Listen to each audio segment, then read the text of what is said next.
12 December 1944. Third Army Headquarters in Luxembourg, a winter morning heavy with tension. As Colonel Oscar Koch steps into General George Patton's office, carrying a warning no one else believes. Koch speaks plainly, calm and direct, without drama. The Germans are preparing to attack, and the offensive will come soon, likely within days. Across the Allied command structure, intelligence officers agree on one thing. Germany is finished. Its armies are exhausted, its fuel nearly gone, and its ability to launch a major offensive destroyed. Patton reads Koch's report slowly, studies the details, then looks up and says only 4 words, "I believe you." 4 days later, Hitler launches the Battle of the Bulge, the largest German offensive in the Western Front, smashing through American lines and turning confidence into chaos. Koch was right. Everyone else was wrong. And yet, his name never entered the history books, and that was no accident. This is the story of the intelligence officer who saw what others missed, and why his own general kept him invisible. Oscar Koch did not fit the mold of the typical American Army intelligence officer. Most G2s came from elite backgrounds, West Point graduates, old families, polished careers built on connections. Koch was born in Milwaukee to German immigrant parents, worked his way through college, joined the Army Reserve, and rose through competence, not pedigree. When Patton took command after the disaster at Kasserine Pass, he needed more than polished reports. He needed someone who could read the enemy's intentions before they became actions. Patton chose Koch not for style, but for accuracy. March 1943, El Getter, Tunisia, and Koch faces his first defining test. German forces under Rommel are somewhere in the desert, and standard intelligence predicts an attack from the north. Koch studies radio traffic, unit movement rhythms, and the logic of the terrain, then delivers a different conclusion. He tells Patton the Germans will strike from the southeast, at dawn and in strength. He does not hedge. Patton asks how certain he is, and Koch answers without hesitation, "Very sure, sir." Patton deploys his forces accordingly. At dawn on 23 March 1943, German armor attacks from the southeast, exactly as predicted, and is met by perfectly positioned American units. The assault collapses, and Patton's trust in Koch becomes absolute. But Koch's success is not instinct. It is method. While others rely on prisoners and captured documents, information already outdated, Koch tracks patterns in real time. Radio density, command traffic shifts, terrain logic, and doctrinal behavior form a living picture of enemy intent. Often, he understands German plans before German commanders fully commit to them. Sicily, July 1943, and Koch predict defensive lines, fallback positions, and evacuation routes with unsettling precision. It feels as though he is reading enemy battle plans, but in truth, he is reading behavior. Other officers produce reports. Koch produces predictions.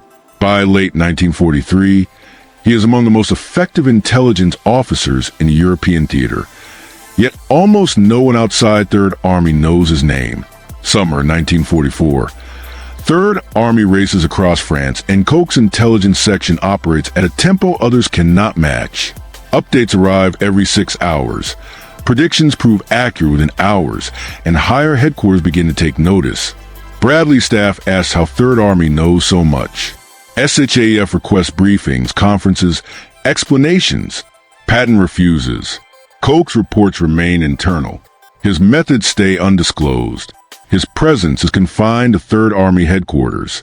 Patton's reasoning is deliberate, layered, and calculated. First, operational security. If Koch's methods spread, more people would know them. Leaks would become inevitable, and German forces would adapt. Koch's effectiveness depends on the enemy never realizing they are being understood. Second, competitive advantage. Patton is in constant competition with Montgomery, Bradley, and every Allied commander.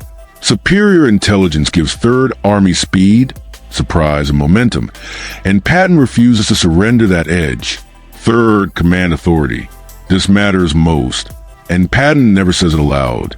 An intelligence officer who becomes famous threatens a perception of command. Patton needs victories to appear instinctive, decisive, and personal. Koch stays behind the curtain, essential, trusted and invisible. November 1944. Allied command believes the war is nearly over. Germany appears broken, and victory by Christmas feels possible. Koch sees something else. Units vanish from the line. Radio sectors fall silent. New divisions appear without clear locations. On 25 November 1944, he files a warning. The Germans are massing for an offensive. The staff dismisses it. Koch insists the movement patterns do not match defense. This is preparation to attack. On 9 December 1944, Koch updates his assessment, now precise. He identifies concentration opposite the Ardennes, estimates 16 to 18 divisions, and predicts an attack within 10 days. Patton believes him. He asks whether Third Army can pivot north, and Koch already has routes mapped, timelines calculated, and divisions identified. Patton orders contingency planning. Bradley's headquarters disagrees. SHAEF concurs. German forces, they say, lack fuel, ammunition, and strength for a major offensive. On 12 December 1944, Koch submits his most urgent warning yet. Attack imminent. 3 to 5 days.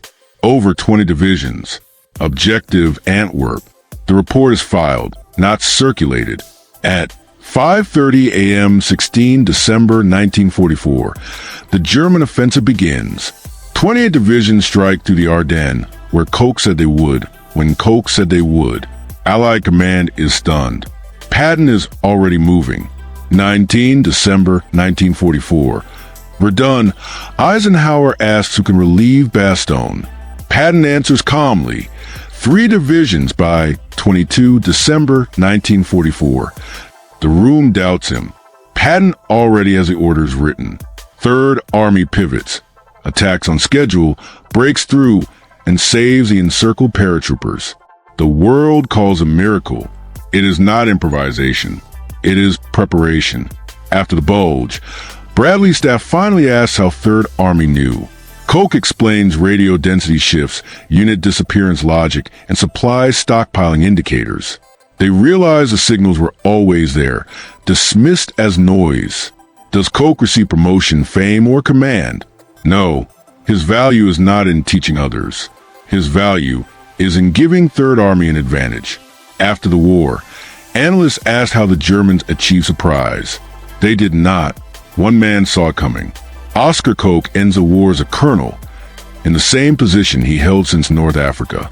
Others who were wrong received promotions, visibility, and praise.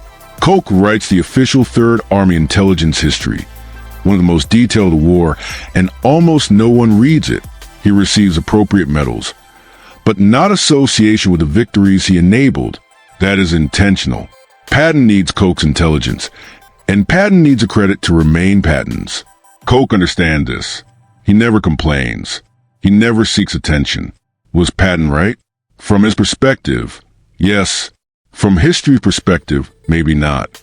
If Koch's methods had been shared, could the Bulge have been predicted elsewhere? Could lives have been saved? We will never know.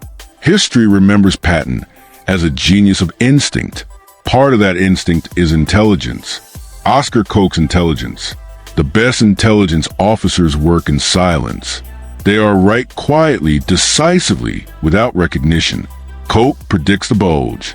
Patton listens. Third Army is ready. That is the victory. Sometimes the most important people in history are the ones you never hear about. Oscar Koch proves that from the shadows.